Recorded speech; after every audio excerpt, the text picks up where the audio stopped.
గత మాసం నుంచి ధ్యానం చేస్తున్నటువంటి విషయాలు నిజంగా ఒక్క మాట నన్ను పట్టుకొని దేవుని వాక్యం వైపు తీసుకెళ్ళిన మాట, యోనాతాను దావీదు మధ్య ఉన్న ప్రేమ బంధం.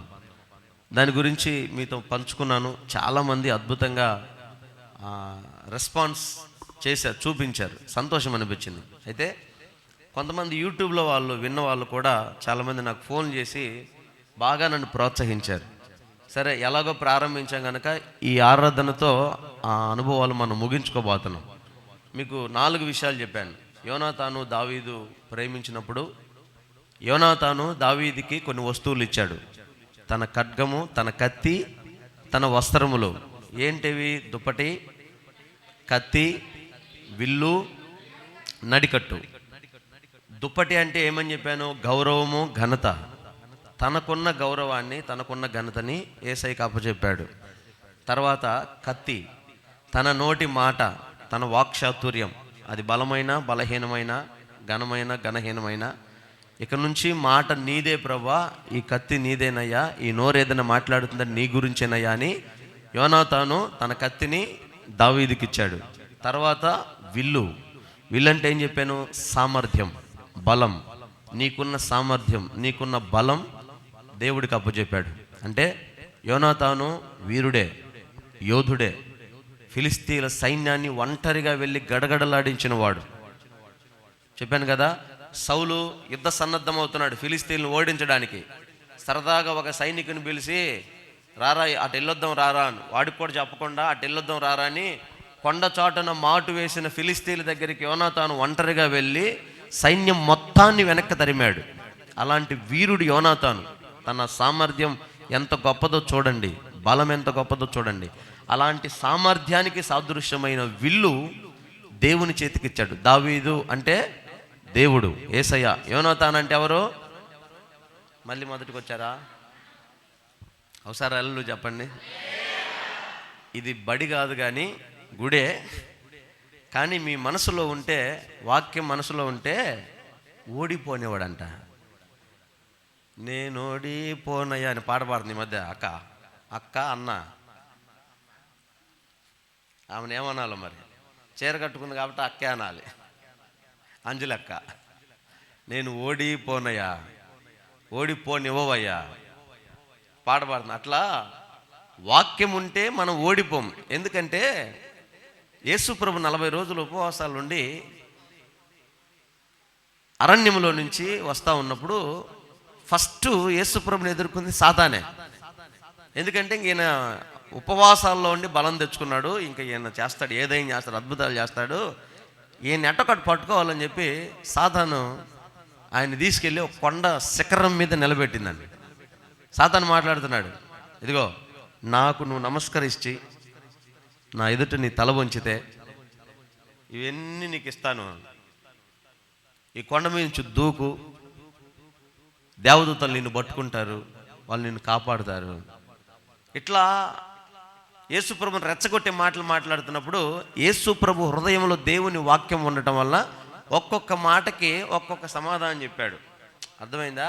ఈ రాళ్ళని రొట్టెలు చేయమంటేనేమో ఏమన్నాడంటే, మనిషి రొట్టె వలన మాత్రమే కాదు దేవుడి మాట వలన బతుకుతాడు. ఆ వాక్యం తెలుసు కాబట్టి చెప్పాడు. చెప్పకపోతే ఈ నుంచి దూకు, నీ కాళ్ళు రాయి తగలకుండా దేవదూతలు పట్టుకుంటారంటే నీ దేవుడిని యెహోవాని శోధించకూడదంట.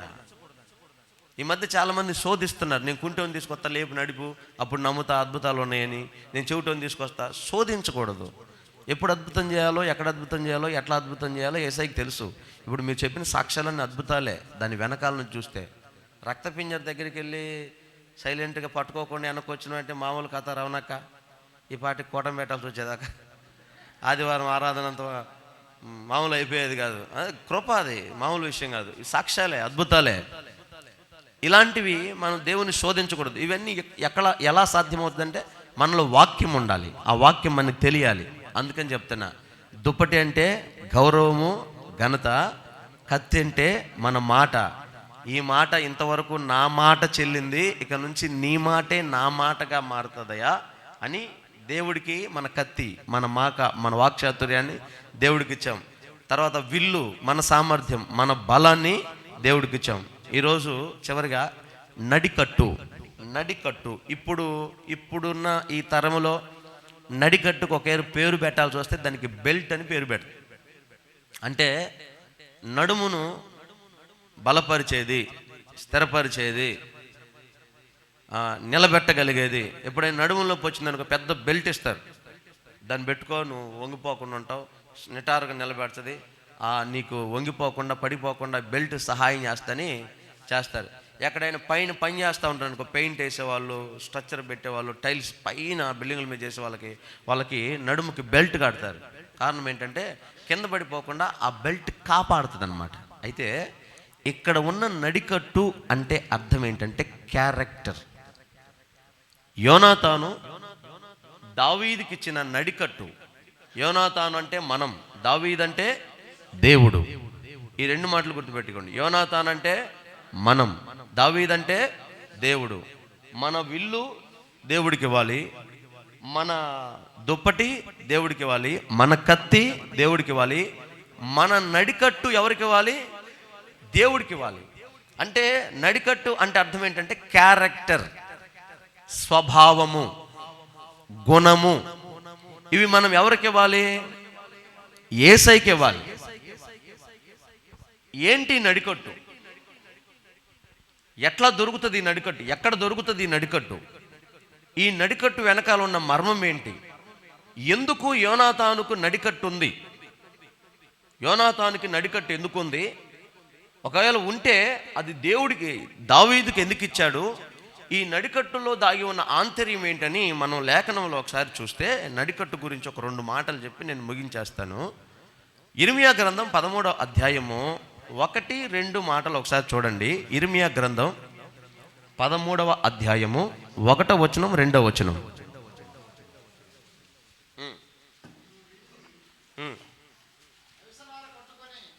యెహోవా నాతో ఇలాగూ సెలవిచ్చుచున్నాడు, నీవు వెళ్ళి నడికట్టు కొని నీ నడుమున దానిని కట్టుకో.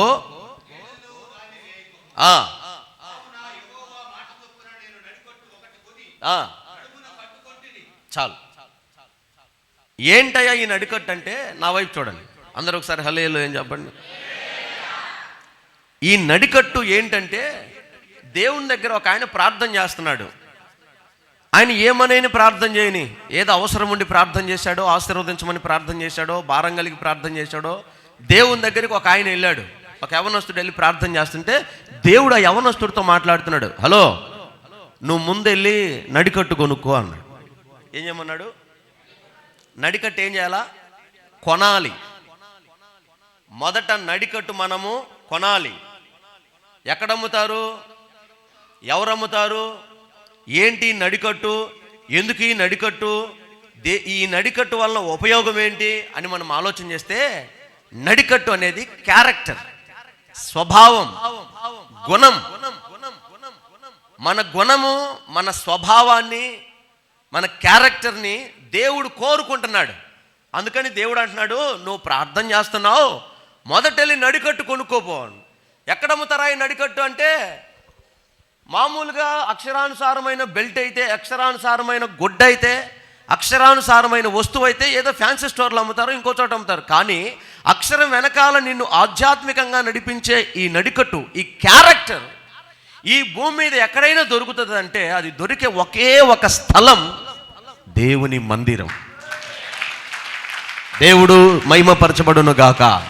హల్లెలూయా. ఇక్కడ నీ క్యారెక్టర్ని సరిదిద్దుతాడు దేవుడు, నీ గుణాన్ని గుణపరుస్తాడు, నీ స్వభావాన్ని మారుస్తాడు. రాతి వంటి స్వభావం, మూర్ఖుడు వంటి స్వభావం, పాము వంటి స్వభావం, 2 నాలుకల వంటి స్వభావం, గాడిద వంటి స్వభావం, ఎద్దు లాంటి స్వభావం, మూర్ఖత కలిగిన స్వభావం, ఇలాంటివి దేవునికి వ్యతిరేకమైనవి. మానవ స్వభావానికి అనుకూలంగా లేని మనుషుల జీవితాల్లో ఏదైతే కోల్పోయి మృగము వంటి మనుషులు బ్రతుకుతూ ఉండి, వారు కూడా దేవుని వైపు చూసి ఆశీర్వదించబడాలని, దేవుని రాజ్యం పొందాలని కోరిక కలిగి ఒకవేళ దేవుణ్ణి అడుగుతారేమో. అందుకే దేవుడు ప్రతి మనిషితో చెప్తున్న మాట, మొదట నువ్వు వెళ్ళి నడికట్టు కొను. ఈ క్యారెక్టర్ నువ్వు కొనాలి. హల్లెలూయా. ఇది ఈ క్యారెక్టర్ కొనాలి. మామూలుగా ఈ ప్రపంచంలో క్యారెక్టర్ని ఎవడైనా కొనగలుగుతాడా? ఏమండి, డబ్బులుంటే కొండ మీద కోతిని కూడా తెప్పిస్తాడు. పోయిన శీలాన్ని తెప్పిమను, పోయిన పరువుని తెప్పిమను,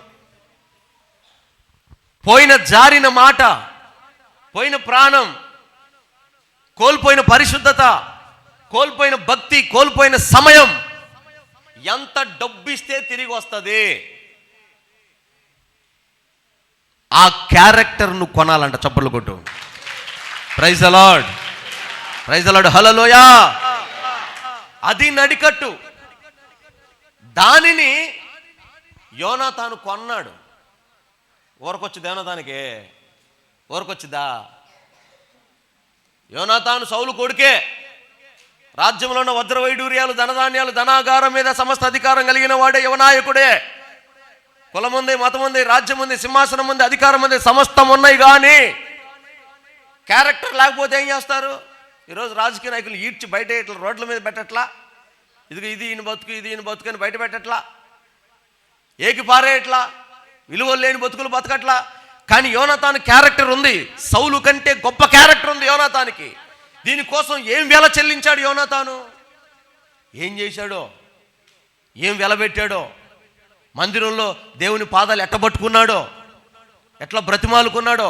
ఎందుకని మాట చెప్తున్నారంటే, ఒక మనిషి జీవితంలో నిజంగా అతని క్యారెక్టరే అతన్ని బ్రతికిస్తుంది. అయితే ఆ క్యారెక్టర్ని కాపాడుకోవడానికి ఎంత తాపత్రయపడతాడు. సరదాగా చెప్తా, ఆ రోజు నేను మా పాస్టర్ గారు బండి మీద వెళ్తుంటే ఒక ఆయన కనపడి, అన్నా వందనాలు అన్నా అన్నాడు. పాస్టర్ గారు ఏమన్నా, వందనాలు తమ్ముడు, బాగున్నావా? బాగున్నానన్నా. ఏంటి ఇక్కడ ఉన్నావు? అన్నా నేను ఆటో తోలుతా ఉంటానన్నా, ఆటో స్టాండ్లో ఉంటాను, ఆదివారం మందిరానికి వచ్చి మిగతా అంతా ఆటోనే అన్నా నా పని. అంటే ఓకే, నీకు ఆటో ఉందా? అయితే రేపటి నుంచి పరిచయకి వెళ్ళేటప్పుడు ఆటో తీసుకుంటాం, మనం సేవకి వెళ్దాం, ఏదైనా ఊర్లో కూటమి పెడదాం, వాక్యం చెప్పేసి వద్దామంట. మంచిదన్న బ్రహ్మాండంగా వస్తానన్నా.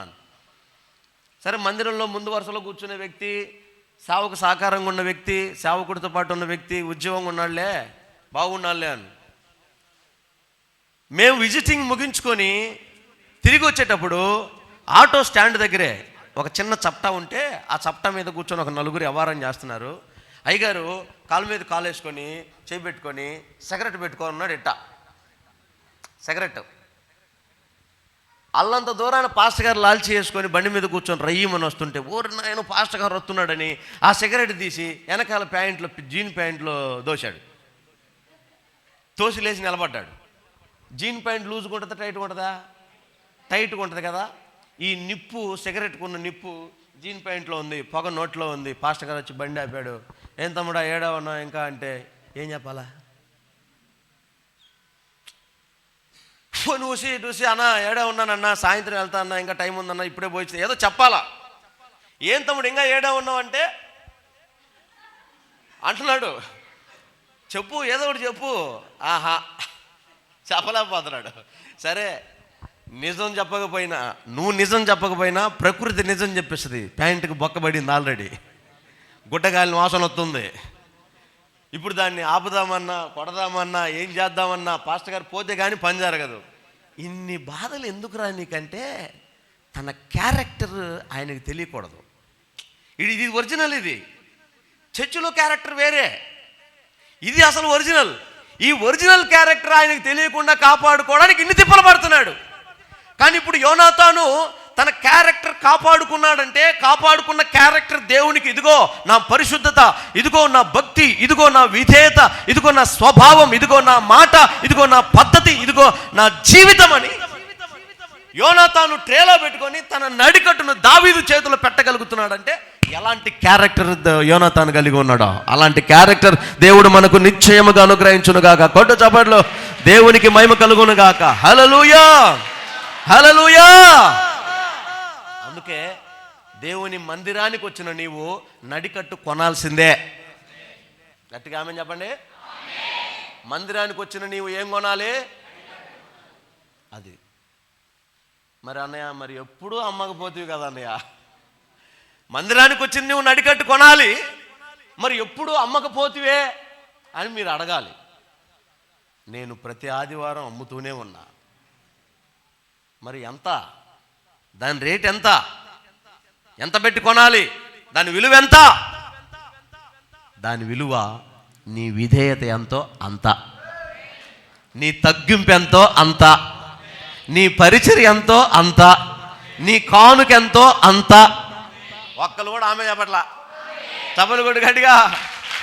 దేవునికి మహిమ కలుగును గాక. హల్లెలూయా, హల్లెలూయా.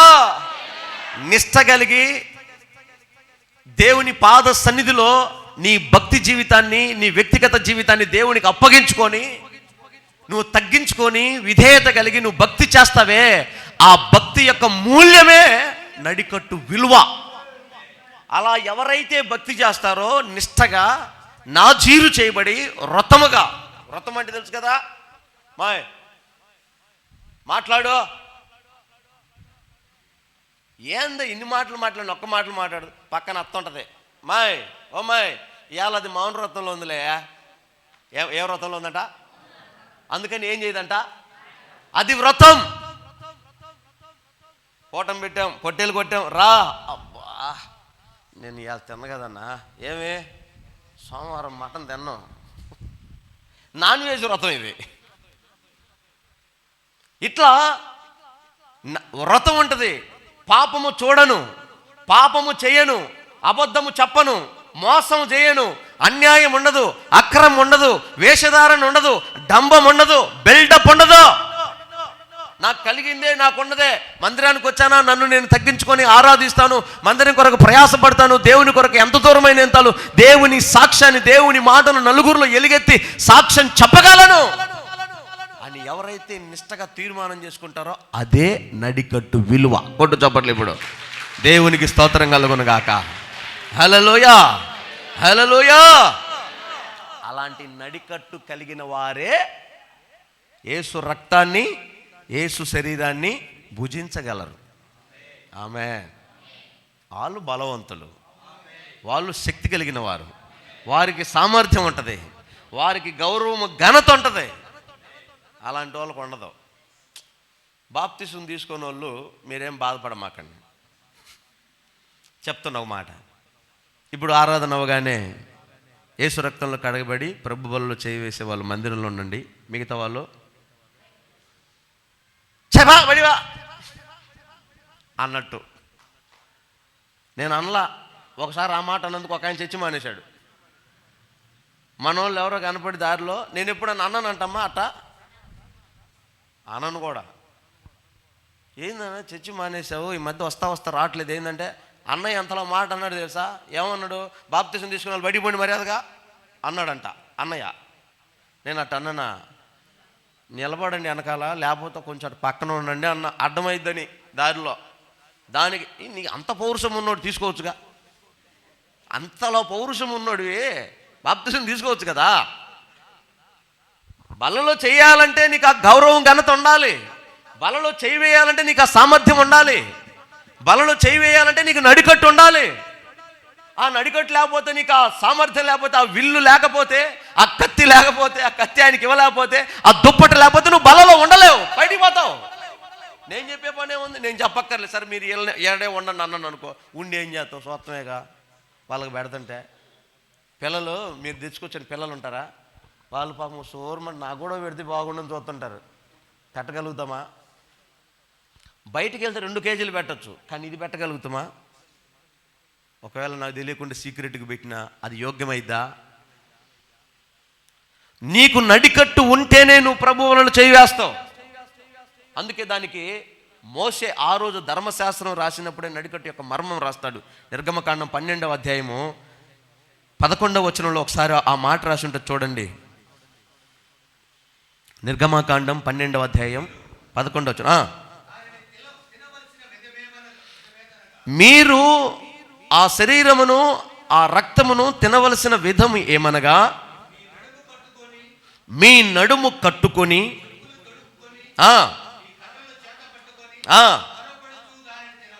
చాలండి. దాన్ని తినవలసిన విధానం ఏంటంటే, మొదట మీ నడికట్టును కట్టుకోవాలి, నడికట్టు కావాలి. మీ క్యారెక్టర్ కాపాడుకోవాలి, మీ జీవితాన్ని దిద్దుకోవాలి. ఇంకో మాట చెప్పాలంటే పరీక్షించుకోవాలి. మనకు ప్రతి ఆదివారానికి ముందు శుద్ధీకరణ కూటం జరుగుతుంది. ఎందుకంటే ఆదివారం యేసయ్యా గట్టిగా చప్పలు కొట్టండి, కొట్టు కొట్టు, గట్టిగా చప్పలు కొట్టు, దేవునికి మహిమ కలుగును గాక, గట్టిగా హల్లెలూయా అని చెప్పండి. ఆదివారం మందిరానికి వచ్చి యేసయ్యా నన్ను నా పిల్లల్ని ఆశీర్వదించయ్యా నేను అనగానే ఎమ్మటి దేవుడు నిన్ను ఆశీర్వదించేస్తాడా? చెయ్యెత్తింది ఎవరు? క్యారెక్టర్ ఏంటి? ఆ మనిషి క్యారెక్టర్ ఏంటి? ఆ చెయ్యిని ఆశీర్వదించవచ్చా? యోగ్యమైందేనా? కనపరచదగిందేనా? చూస్తామా చూడమా? మన ఇంటికి వచ్చిన వ్యక్తి యొక్క స్వభావాన్ని, క్యారెక్టర్ని బట్టి నీకు వాల్యూ ఉంటుంది. చెడ్డ చూపులతో, చెడ్డ అలవాట్లతో, చెడ్డ మాటలతో, డబుల్ మీనింగ్ డైలాగులతో మాట్లాడేవాడు కొంపకొస్తే ఆడబెట్టి నీళ్ళు కూడా ఇది వాడికి. పైగా చదువుతాడు పనికి మనలో ఇంకోసారి కొంపకి దేమాకంట. అదే గౌరవప్రదమైన వాళ్ళు వస్తే అంటది ఆ మాట, నువ్వు చెప్పక్కర్లా. అన్నయ్య వచ్చాడు పో చికెన్ దాపో, మామయ్య వచ్చాడు మటన్ దాపో, అది చేయాలి ఇది చేయాలి, ప్రేమగా పెట్టాలి, ఆతిథ్యం ఇవ్వాలి, గౌరవించాలనుకోండి. క్యారెక్టర్ని బట్టే. నువ్వు బలలో చేయి వేయాలంటే అక్కడ రాస్తాడు, నీ నడుము కట్టుకొని దానిని తినవలసిన విధానం ఏమనగా, నీ నడుము కట్టుకొని నీ క్యారెక్టర్ని దిద్దుకొని పశ్చాత్తాపడి ప్రభు దగ్గర ఒప్పుకొని విడిచిపెట్టుకొని అప్పుడు నువ్వు చేయి వేసి నువ్వు ప్రభు బల తినాలి. ఇలాంటి మనస్సు, ఇలాంటి నడికట్టు దేవుడికి ఇవ్వాలి. నువ్వు ఆ నడికట్టును గురించి పేతురు చెప్తారు. పేతురు రాసిన మొదటి పత్రిక 1వ అధ్యాయం 13వ వచనంలో మీరు నడుము కట్టుకొని దానిని తినండి అనే దాని గురించి పేతురు చెప్తాడు. మీ మనస్సు అనే నడుము కట్టుకొని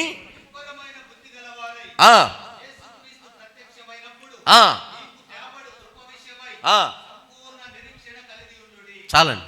ప్రభు రాకడ గురించి, ప్రభు ప్రత్యక్షత గురించి, దేవుడి గురించి మాట్లాడుతూ పేతురు అంటారు, మీ మనస్సు అనే నడుమును కట్టండి. అంటే ఈ నడికట్టుకు ఇంకొక పేరు ఏం పెట్టాడు ఆయన? మనస్సు.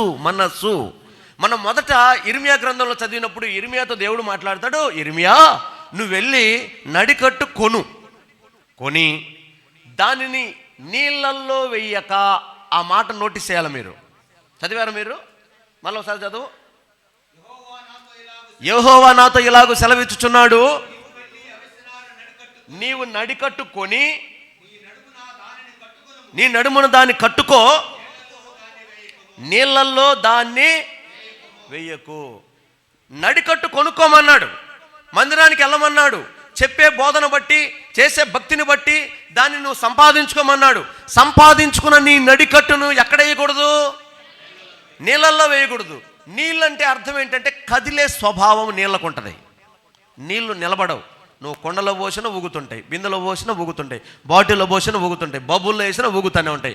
నీళ్ళ స్వభావం కదులుతుంది. అంటే మన మనసు అంట నీళ్ళలో వేస్తేనంట అది కదులుతుందంట. ఎక్కడుండేది అక్కడ పోద్ది, అక్కడుండేది అక్కడికి, అక్కడుండేది అక్కడికి. అంటే చెలించిపోద్ది, చంచలమైపోద్ది.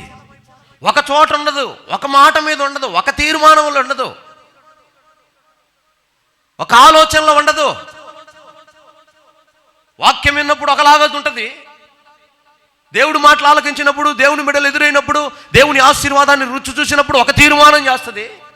దేవుని కొరకు చచ్చిపోవాలి, దేవుని కొరకు పడి ఈ మెడకాయ కోసేసుకోవాలనిపిస్తుంది. మళ్ళీ సెల్ ఫోన్లోకి మనసు వెళ్తుంది కొద్దిసేపటికే. అప్పుడు ఏడ ఉంటుంది? అప్పుడు జబర్దస్త్లో ఉంటుంది.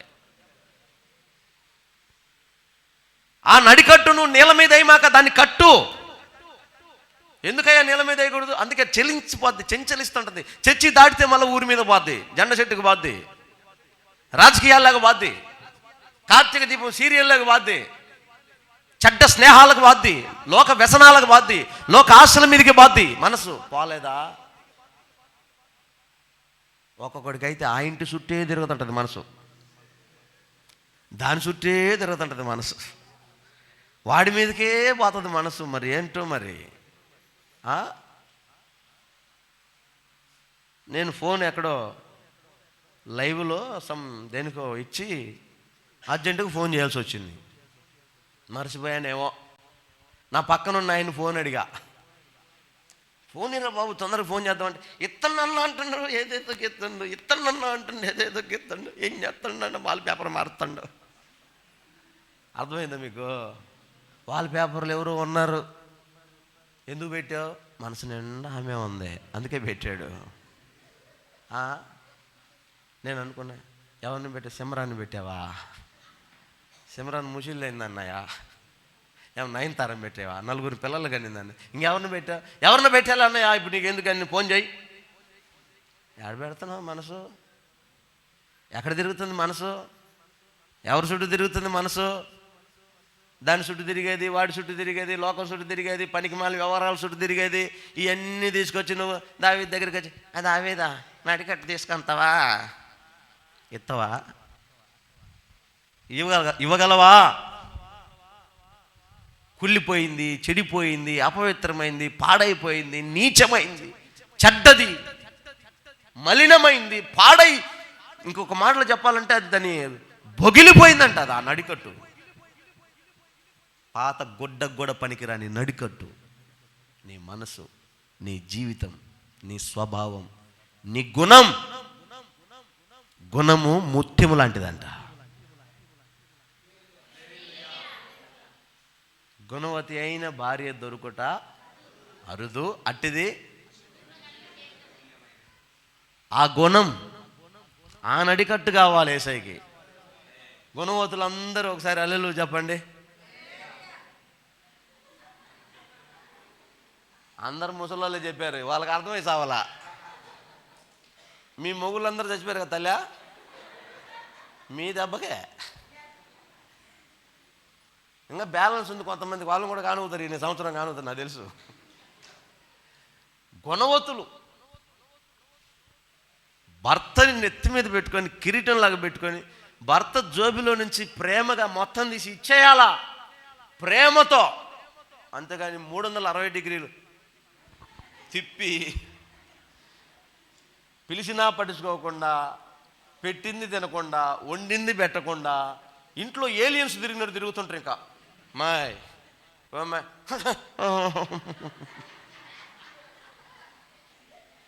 ఏదక్క గుణము? అన్నలు కూడా ఉన్నారు కొంతమంది, ఎంత మొత్తుకో, ఎంత అడుగు, అబ్బా. వాడెవడో ఉన్నాడు, పురాణాల్లో ఒకడు ఉంటాడే, తిని పండుకునే, వాడి పేరు ఏం పేరన్నా? కుంభకర్ణుడు. వాడి మేలు, తినేటప్పుడు మాత్రం బిర్రుగా తిని పెట్టుకొని తింటాడు మాత్రం. మిగతా అడిగితే నా బాధ మొత్తం దేశానికి అప్పులు నేనే తెచ్చిపెడుతున్నట్టు. ఒక్కొక్కరు తెచ్చిపెట్టాను ఆయన, ఒక గ్యాస్ స్టవ్ తెచ్చిపెట్టాను ఆయన, ఒక మంచం మీద, ఒక సాపేరు ఏదైనా అడిగితే. మళ్ళీ రోజుకు 2 డబ్బాలు సిగరెట్లు అయితే తాగేస్తాడు, సీసాలు మందు అయితే తాగేస్తాడు. పనికి మళ్ళీ ప్యాకాట కాడ కూర్చొని మాత్రం అన్న కోడిసరం ఏమనుకో, కొంగారాలు కూడా పెడతారంట తాకట్టు. ఈ మధ్య తెలిసింది నాకు. ఈ మధ్య తెలియటం ఏముంది, ఒకడైతే రాగి బిందె ఎత్తుకొని పోతుండు 12 గంటలకి. ఏడకి పోతుండో నాకు అర్థం కాలే. నేను నీళ్ళకి పోతుండేమనుకున్నా. పోతా ఉండు శిలశెట్లలోకి పోతుండే బిందె ఎత్తుకొని. ఏందిరా అంటే బిందె పెట్టిండు పందానికి. దేనికి? పేకాటకి. ఏమి గుణం రా స్వామి. అబ్బా, నువ్వు నీ నడికట్టు తీసుకొని రావాలి యేసయ్య దగ్గరికి. యాక్సెప్ట్ చేస్తాడా? అంగీకరిస్తాడా? అంటే అలాంటి గుణం ఉన్నోళ్ళు లేరా? అలాంటి స్వభావాలు ఉన్న మనుషులు సంఘాల్లో లేరంటారా? మందిన్న ఒక రకం, కొన్ని ఉన్నాయి. మనందరికీ పెద్దన్నలు, ఇక వాళ్ళు అసలు పూర్తి ఆపోజిట్ అనమాట. చర్చిలో ఉన్నప్పుడు మాత్రం ఏదో ఈ నాటకం వేసేటప్పుడు వేషం వేసుకొని, అర్థమవుతుంది మీకు? నా ఫోటో ఒకటి ఉంది, తొందరలో తెప్పిస్తాను మీకు.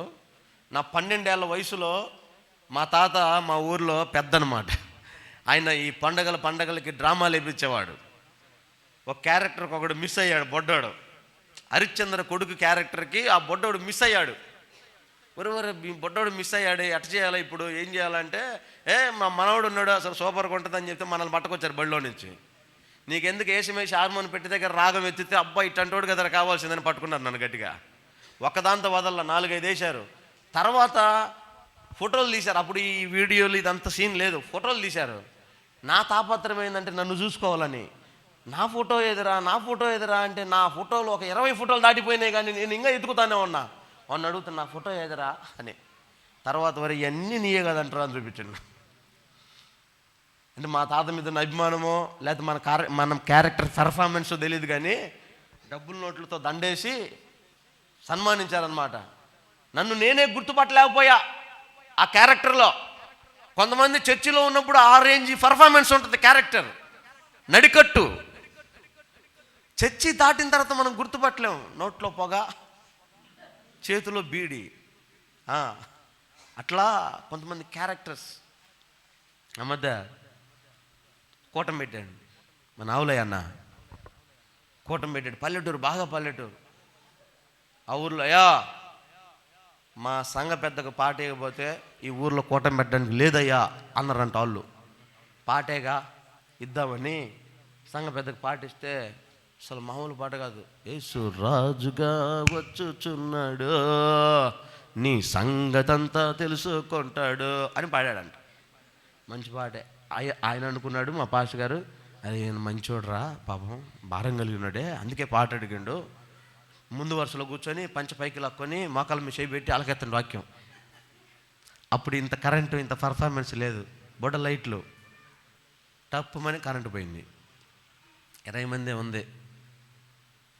ఒరు అగ్గిపెడితే ఒరు అగ్గిపెడితే జోబులోంచి తెచ్చి పాస్టర్ గారికి అందిస్తుంది. సంఘ పెద్ద. ఇప్పుడు ఈ పాస్టర్ ఏమనుకోవాలి?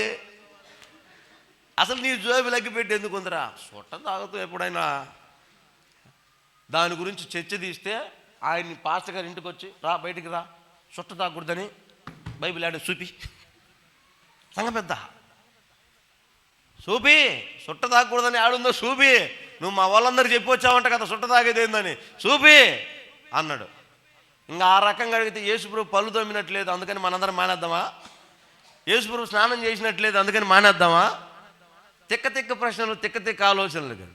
నీ క్యారెక్టర్, దేవుని సన్నిధికి నువ్వు వచ్చినప్పుడు ఎలాగున్నావో బయట కూడా నీ క్యారెక్టర్ అలాగే ఉంటే ఆ నడికట్టు నువ్వు దేవుడికి ఇవ్వాలి. కొట్టు చప్పట్లు కొట్టు. దేవుడికి మహిమ కలుగును గాక. హల్లెలూయా.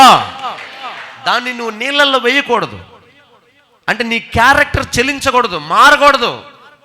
మనుషులు అందమైన వాళ్ళు కనపడతారు, అందహీనులు కనపడతారు, నిన్ను టెంప్ట్ చేసే వాళ్ళు కనపడతారు. అది డబ్బు కానీ, రాజకీయ అధికారం కానీ, స్నేహ బంధాలు కానీ, అక్రమ సంబంధాలు కానీ ఏ అయినా నీ క్యారెక్టర్ని బలహీనపరిచి నీ క్యారెక్టర్ లెస్గా మార్చే పరిస్థితులు నీ జీవితంలోకి వచ్చినప్పుడు నీ గుణము, నీ స్వభావాన్ని నువ్వు కాపాడుకోవాలి. ఆ నడికట్టు హెర్మోను మందిరములు అమ్మబడుతుంది. చప్పట్లు కొట్టు. హల్లెలూయా, హల్లెలూయా. అలా అవుతేనే మనం రాజ్యం చేరగలం, లేకపోతే దేవుడు యాక్సెప్ట్ చేయడు, దేవుడు అంగీకరించడండి. నిజం. దేవుడు, చాలామంది దేవుడు గురించి రకరకాలుగా మాట్లాడుకుంటున్నారు. అసలు దేవుడు మనల్ని అంత దారుణంగా నరకం లేచేస్తాడా? ఒక మాట చెప్పనా, దేవుడు పరలోకానికి నరకానికి ఆయన డిసైడ్ చేయడు, చేతులు కట్టుకొని ఉంటాడు. ఎవరు సమీపించలేని తేజస్సులో తానే అమరత్వం కలిగి ఆయన ఉంటాడు. మనం అందరం చచ్చిపోయిన తర్వాత లేకపోతే బోర శబ్దం వినబడ్డ తర్వాత ఎత్తబడి పైకి పోతాం. పైకి పోతే దేవదూతలు పెద్ద పెద్ద గ్రంథాలు విప్పి, నీ గ్రంథం విప్పి నీ జీవిత చరిత్ర చూస్తారు. నీ కత్తి ఎలాగుంది, నీ విల్లు ఎలాగుంది, నీ నడికట్టి ఎలాగుంది, నీ దుప్పటి ఎలాగుంది గమనిస్తారు, చూస్తారు. చూసి నువ్వు అర్హుడువా కాదా తేలుస్తారు. అయితే అక్కడంట దేవదూతలతో పోరాటం చేస్తున్నాడంట. నన్ను బానేరు లోపలికి ఎట బానేరు సొత్తా, ఎందుకు బానేరు సొత్తా, నేను వాడే పాటలు, నేను చెప్పే వాక్యాలు మీకు తెలుసా, అది ఇదని గోల్ చేస్తున్నా. దేవుడికి వినపడి ఏంట్రా గొడవ అంటే, పలానోడు ఇట్ట ఇబ్బంది పెడుతున్నాడు అయ్యా, సరే లోపల పంపేయండి అన్నాడు. లోపలికి వెళ్తున్నప్పుడే వాడి వస్త్రాలు ఒక్కొక్క గుమ్మం దాటుతున్నప్పుడు వాడి వస్త్రాలన్నీ పోతా ఉన్నాయంట. వాడు వస్త్రహీనుడు అయిపోతున్నాడంట. ఇదేంద్ర గొడ్డలన్నీ పోతా ఉన్నాయని చెప్పి మళ్ళీ పరిగెత్తుకుంటే వెనక్కి వచ్చాడు. వెనక్కి రాగానే మళ్ళీ వాడు గొడ్డలు ఆడుకొస్తున్నాయి. దేవదూతలు అడిగారంట, పోరా లోపలికే, గొడ్డలు ఓడిపోతున్నాయి అయ్యా. మరి వాడెట్ట పోతుండు, వాడు పోతాడు, ఇంకొకటి పోతుండగా నువ్వు కూడా పోరాదా అంటే, నీతిమంతులకి నీతి వస్త్రాలు పరలోకంలో ఇవ్వబడతాయి. వాడు ఆ వస్త్రం వేసుకున్నప్పుడు వాడికి ఇంకా వాడి ఆ స్వభావం తెలిసిపోతే, నాకు బట్టలు ఉన్నాయి, నాకు ఇబ్బంది లేదని వాడు హ్యాపీగా వెళ్ళిపోతాడు. గట్టిగా వెళ్ళలో చెప్పండి. నీతి వస్త్రాలు ఇవ్వబడతాయి. ఆ నీతి వస్త్రాలు వేసుకొని హ్యాపీగా వెళ్ళిపోతాడు, దేవుని రాజ్యంలో తిరిగిపోతూ ఉంటాడు. వీడికి నీతి లేదుగా, నీతిమంతులు ప్రవేశించే రాజ్యం కదా, వీడికి నీతే లేదు కదా, వీడికి అసలు నడికట్టే లేదు కదా. వీడు వెళ్తూ ఉంటే గుడ్డలు ఊడిపోతూ ఉంటే వాడే వస్తాడు వెనక్కి. ఇంకెంతసేపు ఉంటావయ్యా, పోతే లోపలికి అన్నపో, లేకపోతే ఈ దారిలో అన్నపో. ఈ దారిలో పోతే నరకం, ఈ దారిలో పోతే స్వర్గం. నీతే నీతే అది దేవుడి నీతి అయి ఉండాలి. ఆమేన్, హల్లెలూయా. ఆ మధ్య ఒక ఆయన ఒక మాట చెప్పాడు, మంచి కథ చెప్పాడు, నాకు భలే ఆశ్చర్యం అనిపించింది. 3 ముక్కలు చెప్పి ముగిస్తా. రాజుగారంట రాజ్యాన్ని పరిపాలన చేస్తా, తనకు తాను అనుకుంటున్నాడంట, నా అంత నీతిమంతుడే లేడు, ఎంత బాగా రాజ్యాన్ని పరిపాలన చేస్తున్నా. మనం కూడా అనుకుంటా ఉంటాం, నా కుటుంబాన్ని ఎంత బాగా పరిపాలన చేస్తున్నా, నా పిల్లల్ని ఎంత బాగా పెంచుతున్నా, అసలు నేను ఎంత కరెక్ట్గా బతుకుతున్నా అని మనం కూడా అనుకుంటాం. ఆ రాజులాగా, ఆ రాజులు మనమే. ఆ రాజు అనుకుంటున్నాడు, నా రాజ్యంలో అసలు ఏ ఇబ్బంది లేదు, బ్రహ్మాండంగా ఉంది, అసలు అంత సస్యశ్యామలంగా ఉందని. ఆ రాజ్యంలో 3 దొంగలు పడ్డారు. ఈ దొంగలు డైరెక్ట్గా ఏ ఇంట్లో దూరితే ఏ శనగపప్పు, మినపప్పు, సొద్దపప్పు ఇదంతా ఎందుకురా, పోయి డైరెక్ట్గా రాజుగారికే టోకరా వేద్దామని రాజుగారి దగ్గరికి వెళ్ళి నిలబడ్డా. ఎవర్రా మీరంటే, అయ్యా మేము పరలోక రాజ్యం నుంచి వచ్చిన దేవదూతలమయ్యా, దేవదూతల మనుషులమయ్యా.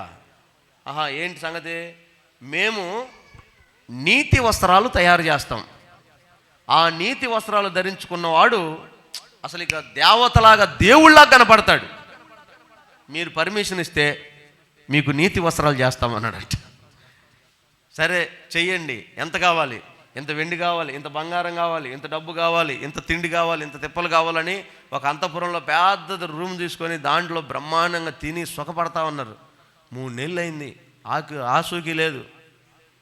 మంత్రి గారిని పిలిచి, రాజుగారు 3 నెలలు అయిందిరా, రాజవస్త్రాలు వేస్తాను, నీతి వస్త్రాలు వేస్తానని చెప్పారు, ఏమైందో వాళ్ళ సంగతి చూడిపోనరా అంటే, ఈడు పోయేసరికి బిర్రుగా మొత్తం దాగి పండుకొని ఆడోడాడు అన్నాడు. ఏమీ లేదు, తెచ్చిన మిషనరీ అంతా అట్లాగే ఉంది, బట్టలు ఏమి లేవు. ఏం చేస్తున్నారు మీరు? మీరు వచ్చింది ఎందుకు? ఇంత డబ్బు వెచ్చించి ఇంత డబ్బు ఖర్చు పెట్టి మీరు నీతి వస్త్రాలు వేస్తారని తీసుకొస్తే ఏంది అంటే, వాళ్ళలో ఒక దొంగడు అంటాడు, మంత్రివర్య గట్టిగా అరవమాక, మేము వేసే ఈ నీతి వస్త్రాలు దొంగలకి, అవినీతి పరులకి, మోసగాళ్ళకి, వ్యభిచారులకి కనపడదు, అది నీతి వస్త్రం అన్నాడు. ఇప్పుడు ఏం చేయాలా? అయితే ఇప్పుడు ఈడ ఒక వస్త్రం ఉందా, నీకు కనపట్లేదా? మీకు అర్థమవుతుందా? దొంగలకి, వ్యభిచారులకి, మోసగాళ్ళకి, అవినీతి పరులకి ఈ వస్త్రం కనపడదు. మంత్రి గారు ఈడ గుడ్డ ఉంది కనపట్లేదా అన్నాడు. ఇప్పుడు ఈడు దొంగ, మంత్రి దగ్గర సగం లాక్కొని సగం రాజ్యంలోకి వేసేవాడు. ఈడు వ్యభిచారి, ఈడు మోసగాడు. కనపడలే, నేను మోసగాడిని వాడికి తెలుసు కాబట్టి, కనపడుతుందిరా, బాగానే ఉందిరా, ఏంది దారం ఏంది పోయినట్టుందా అన్నాడు. అబ్బో, వీడు పర్ఫార్మెన్స్ మామూలుగా క్యారెక్టర్, మరి ఈ దారం ఏందో పోయినట్టుందా? ఏం లేదు రాజా, పూర్తయ్యేలో మొత్తం లైన్ చేస్తానులే రాజా. సరే, మంత్రి గారు పోయిండు, 3 నెలలు అయింది, ఇంకా రాలా.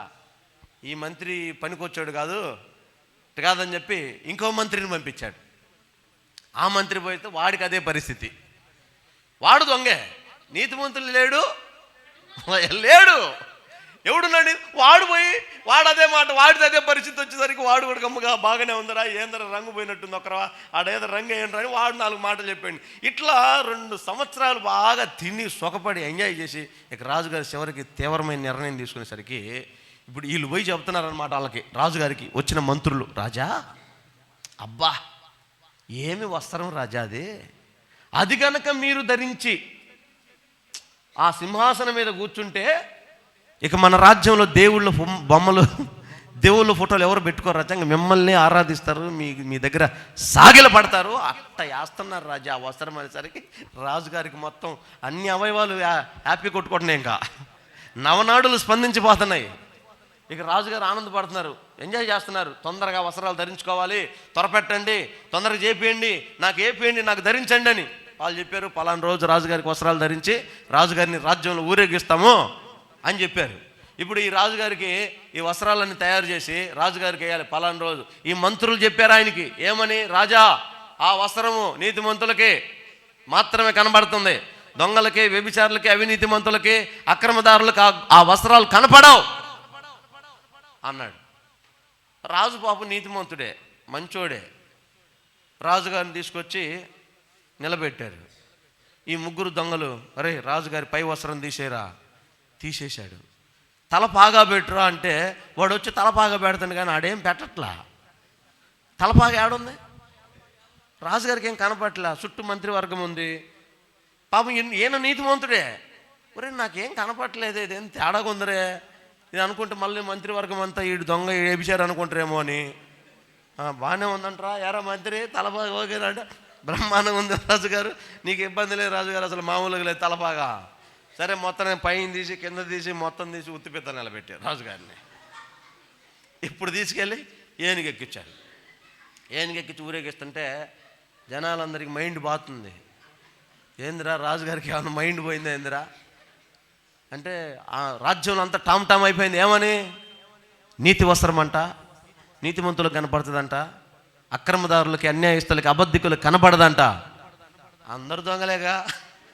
ఎవడన్నా నోరెత్తి రాజుగారి నీకు గుడ్డలు లేవు కనపడలేదు అంటే వాడిని చంపుతారేమో, వీడు అక్రమదారుడని అక్రమస్తుడని చంపుతూ ఎవడికి వాడు అబ్బా బాబా అని చప్పట్లు కొట్టి ఆనందపడి కేకలేస్తాను, విజులు కొడతా ఉంటే రాజుగారు ఇంకొకరు తబ్బిబ్బైపోతారు. లోపల కొడుతుంది, ఎక్కడో కొడుతుంది, ఎక్కడో తగులుతుంది, కానీ రాజుగారు మాత్రం ఎంజాయ్ చేస్తాడు. ఈలోపు ఒక పిల్లడు నాన్న నేను రాజుగారిని చూస్తాను నాన్న అని తాపత్రయపడుతుంటే పాపం ఎత్తుకొని భుజాల మీదకి ఎత్తుకొని పైన రాజుగారు కనపడుతున్నాను అంటే, నానోయ్ రాజుగారికి గొడ్డలు లేవే అన్నాడు అంటాడు. ఇప్పుడు అందరికీ అర్థమైంది. ఎందుకంటే పెద్దోళ్ళు మోసం చేసి అన్యాయం చేస్తారు కానీ పిల్లలు చేయరు కదా. పసిపిల్లలు ఎందుకు చేస్తారా అని చెప్పి రాజుగారి పరువు పోయి ఆ పసిపిల్లడి మాటను ఆధారం చేసుకుని దిగి రథం ఎక్కి వెనక్కి పోయి వాడిని పట్టుకుందామంటే ఇంకేడున్నారు, మొత్తం దోసుకొని వెళ్ళిపోయింది. స్తోత్రం, హల్లెలూయా. రేపు పరలోకం మనం పోతాం అనుకుంటున్నాం. దేవుడేం శిక్ష వేయడు, దేవుడేం కొరడ తీసుకొని కొట్టడు. నీ నీతే నిన్ను పరలోక రాజ్యంలోకి నడిపిస్తుంది. నీతి మంతుల కొరకు గుమ్మాలు తెరవబడతాయంట. నీతి మంతులు ప్రవేశించే గుమ్మం అంట అది, దాని పేరే నీతి గుమ్మము. నీతి మంతులు వచ్చినప్పుడు ఆ గుమ్మం ఆటోమేటిక్ ఓపెన్ అయిపోద్ది. మీరు సిటీల్లో షాపింగ్ మాల్స్లోకి వెళ్తున్నప్పుడు అద్దాలు దగ్గరికి వెళ్ళగానే వాటికి అవే వెళ్ళిపోతాయట. చూసారా మీరు? ఈ లిఫ్ట్ కూడా, ఈ ఎస్కలేటర్లు కూడా అవి ఆగిపోయి ఉంటాయి. మనిషి దగ్గరికి రాగానే ఆ సెన్సార్ మూవ్ అయిపోయింది పైకి. అట్లాగే రేపు పరలోకంలో నువ్వు వెళ్ళగానే నీతిమంతుడు వచ్చాడని గుమ్మం తెరవబడి నువ్వు లోపల ప్రవేశిస్తావు. నీలో నీతి లేకపోతే, క్యారెక్టర్ లేకపోతే నిన్ను గుమ్మం మూసేస్తుంది, రానివ్వదు. నువ్వు నా మీద తగాద పెట్టుకొని నన్ను గెలిచి నన్ను గొడవ పెట్టుకొని నువ్వు చర్చిలోకి రాగలుగుతావు కానీ, పరిచర్లో కాలు పెట్టగలుగుతావు కానీ పరలోకంలో పెట్టలేవు. ఎందుకంటే నువ్వు క్యారెక్టర్ లెస్. ఎక్కడ భర్తగా ఫెయిల్, భార్యగా ఫెయిల్, విశ్వాసిగా ఫెయిల్, సేవకుడిగా ఫెయిల్, ఎన్ని చోట్ల చూసినా నువ్వు ఫెయిల్యూర్ అవుతానే ఉన్నావు. నువ్వు ఫెయిల్, నీ క్యారెక్టర్ లెస్. నువ్వు ఎట్లా పరలోకం వెళ్తావు, ఎట్లా ఇస్తావు? సూపర్ డూపర్ క్యారెక్టర్ కలిగిన యోనాతాను తండ్రిని కూడా పక్కన పెట్టి దేవుని అభిషేకానికి విలువనిచ్చాడు.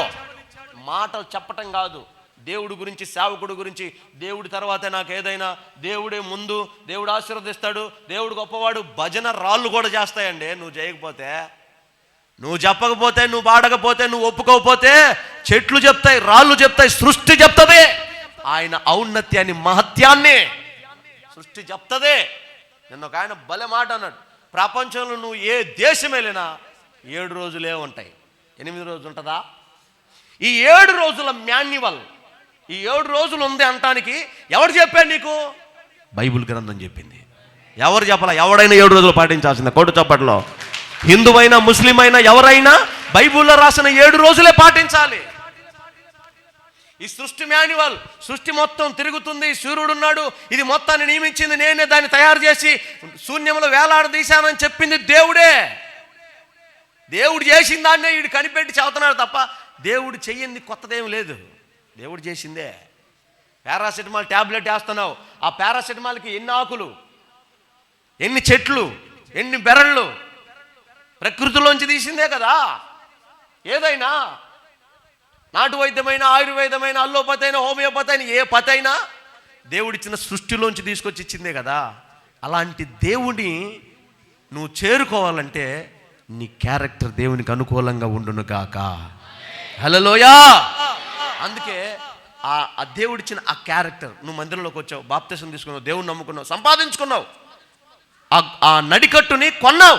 నీ భక్తి చేత, నీ విధేయత చేత, నీ కానుక చేత, నీ సమర్పణ చేత, నీ త్యాగం చేత, నీ కష్టం చేత, దేవుని మందిరంలో నిన్ను నువ్వు తగ్గించుకున్న చేత ఆ విలువ పెట్టి ఆ నడికట్టును కొన్నావు, మంచిదే. కానీ ఆ నడికట్టును నీళ్ళల్లో వేస్తున్నావేమో, ఆ నడికట్టు అప్పుడప్పుడు పక్కకు పోతుందేమో, దినానికి, పెళ్ళికి, పేరంటాలకి, కొలుపులకి, లోకానికి, లోక సంబంధమైన వాటికి తప్పిపోతుందేమో, పక్కకు పోతుందేమో.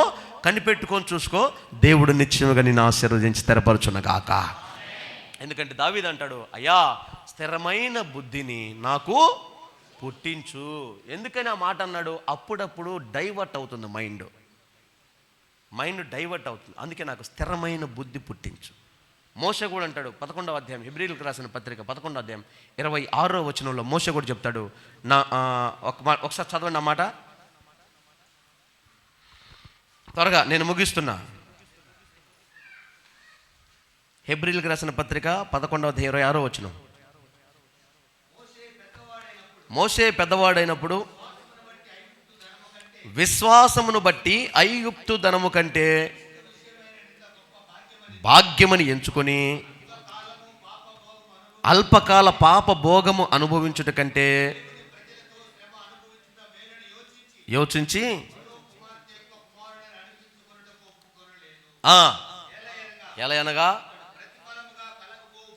ఏలయనగా ఇంత త్యాగం ఎందుకు చేసావయ్యా భక్తి కోసము అని అడిగితే, అతడు కలగబోయే ప్రతిఫలము బహుమానమని దాని మీద దృష్టి ఉంచి విశ్వాసమును బట్టి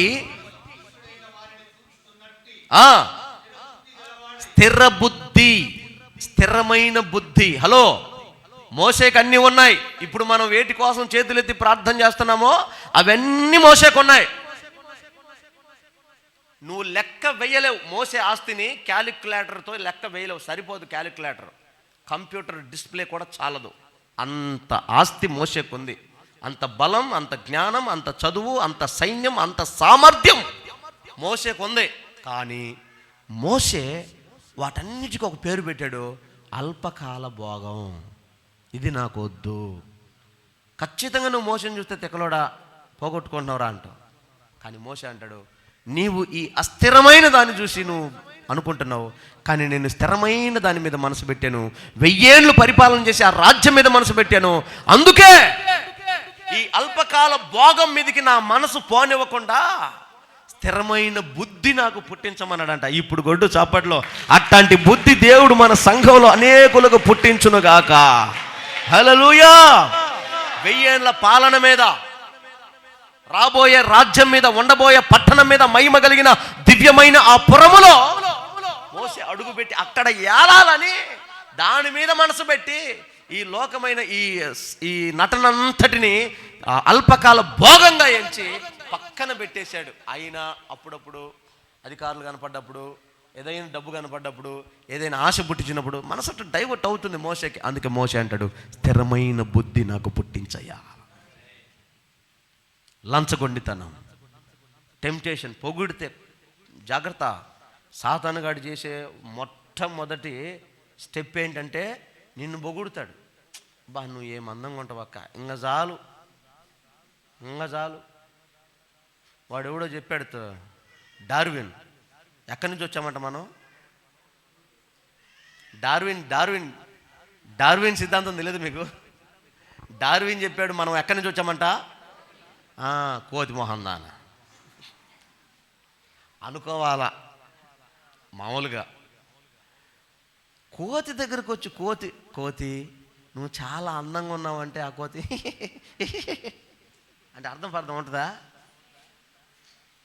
కొండముచ్చు కూడా భార్య ఉంటుంది.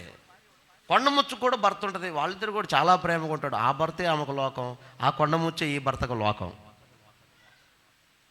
మనల్ని ఎంకరేజ్ చేస్తారు మన జీవితాలు, మన కుటుంబాలు నాశనం చేయడానికి, నిన్ను క్యారెక్టర్లెస్గా చేయడానికి, నిన్ను క్యాప్చర్ చేస్తారు, నిన్ను పట్టుకుంటారు, దొరికించుకుంటాడు. నిన్ను వీడియో తీస్తాడో, ఫోటో తీస్తాడో, కాల్ రికార్డ్ చేస్తాడో, ఏం చేస్తాడో, నేను క్యారెక్టర్లెస్ చేయడానికి పట్టుకుంటాడు.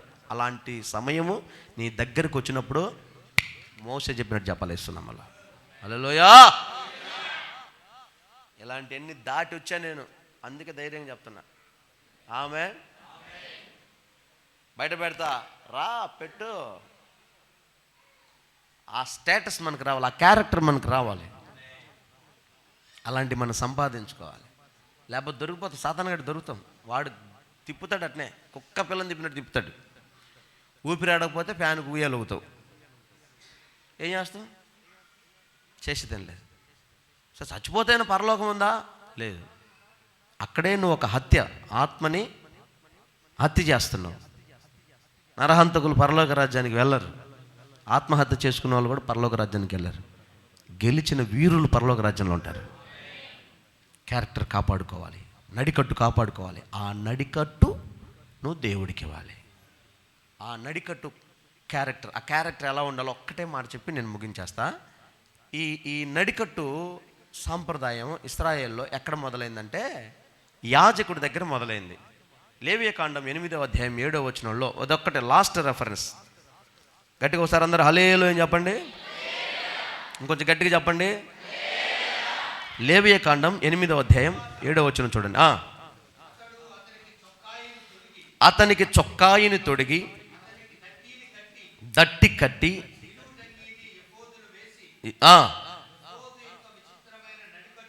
విచిత్రమైన నడికట్టును అతనికి కట్టి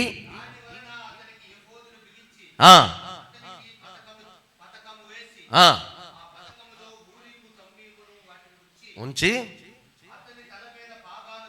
పెట్టి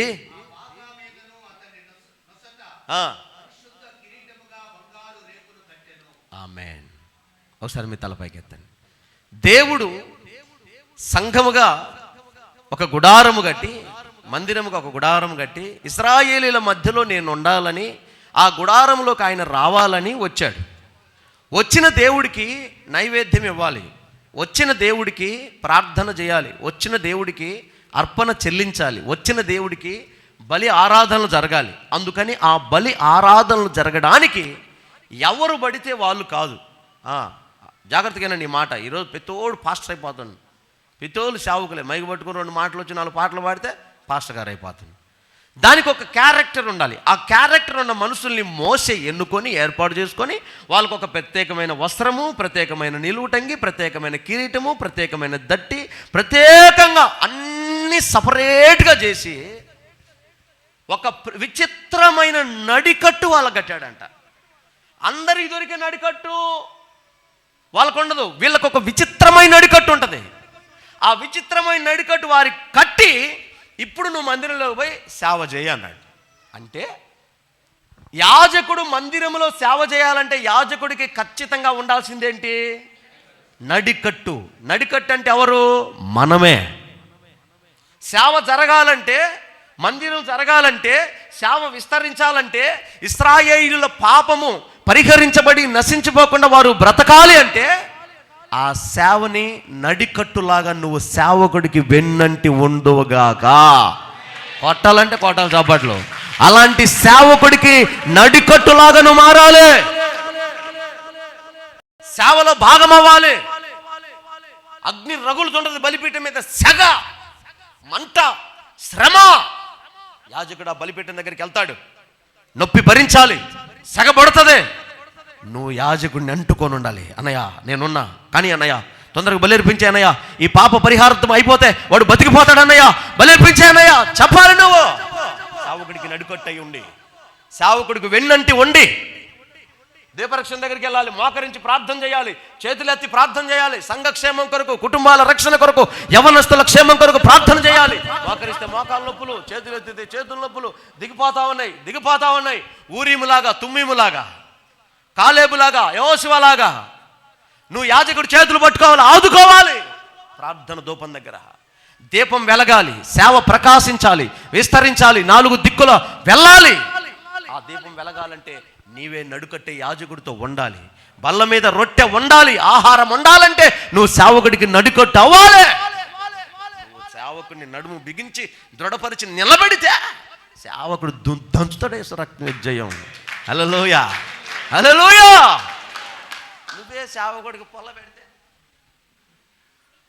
ఏమక్క, నువ్వే సేవకుడికి మంట పెట్టి, నువ్వే సేవకుడికి గుండె కన్నీరు గార్చి, నువ్వే సేవకుడిని దిగదార్చి, నువ్వే సేవకుడి మీద రాయేసి, నువ్వే సేవకుడికి అడ్డం పడ్డావు అనుకో, నిన్ను తీసుకెళ్ళి బలిపీఠం లేస్తాడు. తట్టుకోలేక లేచిపోతుంటావు. కొంతమంది సంఘాల్లో, అంటే కొన్ని సంఘాల్లో అయితే అసలు గొడవే ఉండదండి. బలాలు ఉంటాయి, ఫ్యాన్లు ఉంటాయి, కుర్చీలు ఉంటాయి. ఎప్పుడు వస్తున్నావో అని అడగరు, ఎందుకు వస్తున్నావు అని అడగరు, ఎక్కడి నుంచి వచ్చావో అని అడగరు, ఎందుకు వచ్చావో అని అడగరు. వస్తారు, కూర్చుంటారు. ఫ్యాన్ల మీద పేర్లు, గోడల మీద పేర్లు, బాక్సుల మీద పేర్లు, బెంచ్ల మీద పేర్లు, అన్ని పేర్లు ఉంటాయి. అన్నీ చదువుకుంటాడు. ఎన్ని వారాలు వచ్చినా చదువుతూనే ఉంటాడు. చెప్పేది ఎండో.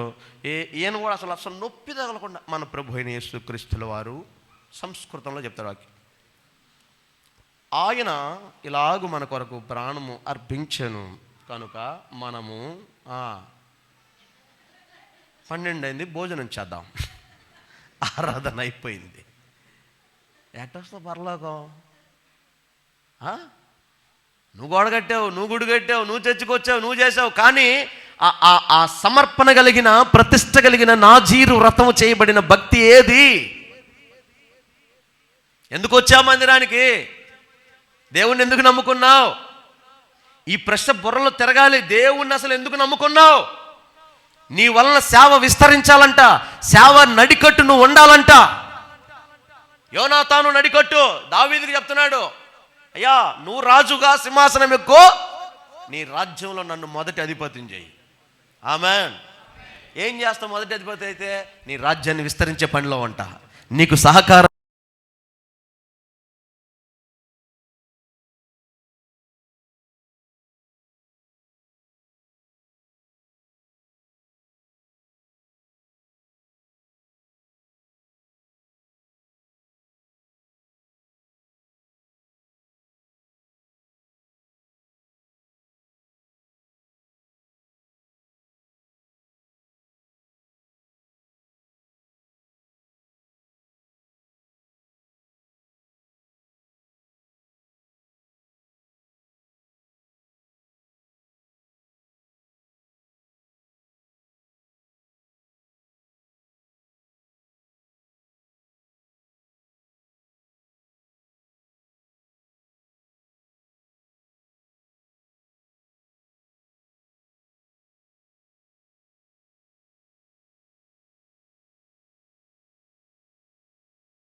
అంటే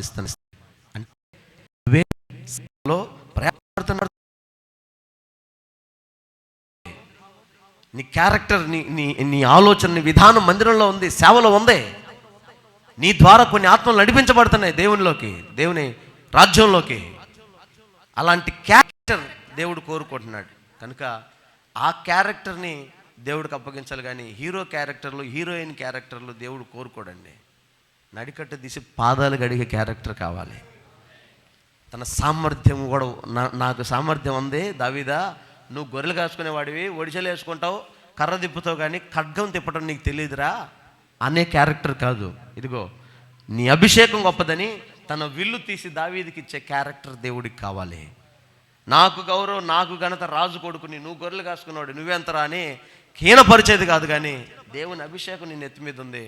నేను రాజునైనా, రాజు కొడుకునైనా, నా గౌరవం ఎంత, నా ఘనత ఎంత, నీ అభిషేకం ఉందో, ఇదిగో ఈ దుప్పటి కూడా నీదే అని చెప్పి యోనాతాను దావీదుకి ఎట్లా సమర్పించాడో మనం కూడా దేవుడికి అలా అప్పగించుకోవాలి. నా బలం, నా సామర్థ్యం కాదయ్యా, నా జ్ఞానం కాదయ్యా, ఈ సమయం సజీవంగా ఉన్నానంటే, ఈరోజు నేను క్షేమంగా ఉన్నానంటే నీ కృప యేసయ్యా అని మన పూర్తి క్యారెక్టర్ని పరిశుద్ధమైనదిగా, పవిత్రమైనదిగా, విధేయత కలిగినదిగా, భక్తి కలిగినదిగా మన క్యారెక్టర్ని దేవుడికి ఇవ్వాలి.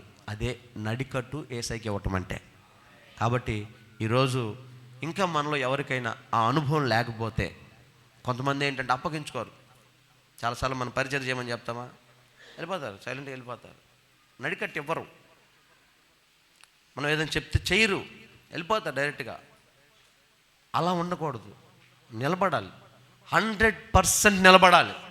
నేను చెప్పాలి, ఇంతమంది ఎందుకమ్మా మీరు పోండి నేను చెప్పాలి.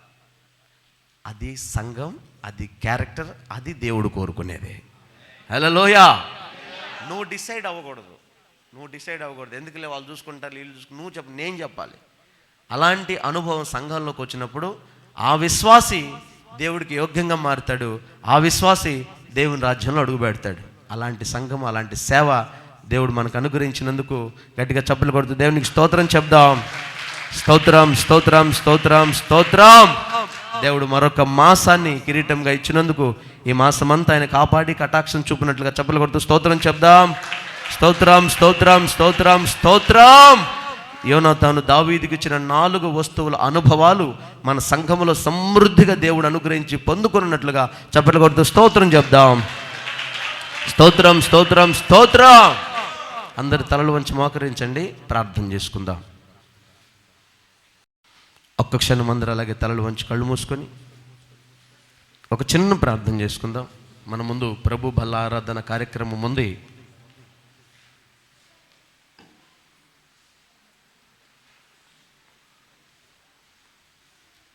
బలలో నువ్వు చేయి వేయబోతున్నావు, వాక్యం విన్నావు. పట్టణమైనా పట్టుకోవచ్చు, కానీ మనసును పట్టుకోలేమని ప్రపంచ జ్ఞానం కలిగిన సొలొమోను చెప్తున్నాడు. చంచలమైన నీళ్ళలో నీ మనసు ఉండకూడదు, వ్యసనాలలో ఉండకూడదు. స్థిరమైన మనసు నీకు రావాలి. ప్రభా, రోజొకలాగా నెలకొకలాగా నా బుద్ధి చంచలంగా మారిపోతుందేమో యేసయ్యా. మోషే స్థిరమైన బుద్ధి కలిగి నీ సన్నిధిలో ఉన్నాడు కదా, ఇలాంటి నడికట్టు నాకు అనుగ్రహించయ్యా. మోషే లాంటి నడికట్టు, దావీదు లాంటి నడికట్టు, యోనాతాను లాంటి నడికట్టు దేవా నేను నీకు ఇవ్వాలి. నా క్యారెక్టర్ నీకు అంగీకారం అవ్వాలి, నా మనస్సు నీకు నచ్చాలి ప్రభా. అయ్యా అడుగుదాం. మనం అన్ని బాగున్నప్పుడు దేవుని మాటకు లెక్క చేయలేం, దేవునికి భయపడలేం. కానీ ఇదిగో కొంచెం బలహీనమైతే మనం దేవుని పాదాల దగ్గరికి వస్తాం. మొదటి నుంచే మనము విధేయులమైతే దేవుడు మనల్ని ఆశీర్వదిస్తాడు కదా, దేవుడు మనల్ని దీవిస్తాడు కదా. తగ్గించుకుంటే తప్పేముంది? తను తగ్గించుకున్నవాడు హెచ్చించబడతాడని లేఖనంలో ఉంది. యేసయ్య మన కొరకు తగ్గించుకున్నారండి. ఆయన నడికట్టు తీసి శిష్యుల పాదాలు కడిగారు. అంతకంటే ఎక్కువేం కాదు కదా. ఒక్కసారి పరీక్షించుకో. ప్రభు వాళ్ళ కొరకు సిద్ధపడుతున్నావు నీవు. యేసు రక్తం, యేసు శరీరం నువ్వు తినబోతున్నావు. ఇదిగో నడుము కట్టుకొని దానిని మీరు భుజించాలి. ఆ క్యారెక్టర్ కొరకు నువ్వు తీర్మానం చేసుకొని దానిని భుజించాలి. తీర్మానంతో ప్రార్థన చేసుకుందాం. ఆశ కలిగిన వారు మీ చేతులు ఆకాశం వైపు చాపండి. మీ కొరకు నేను ప్రార్థన చేస్తాను. ప్రేమ కలిగిన తండ్రి, పరిశుద్ధుడైన దేవా, మీకు వందనాలయ్యా. సమాధానకరమైన సఖ్యతతో కూడిన, ఐక్యతతో కూడిన జీవితాలు మాకు అనుగ్రహిస్తున్నందుకు స్తోత్రాలు. మీ పిల్లలు ఆశ కలిగి నీ వైపు చెయ్యి చాపారు అయ్యా.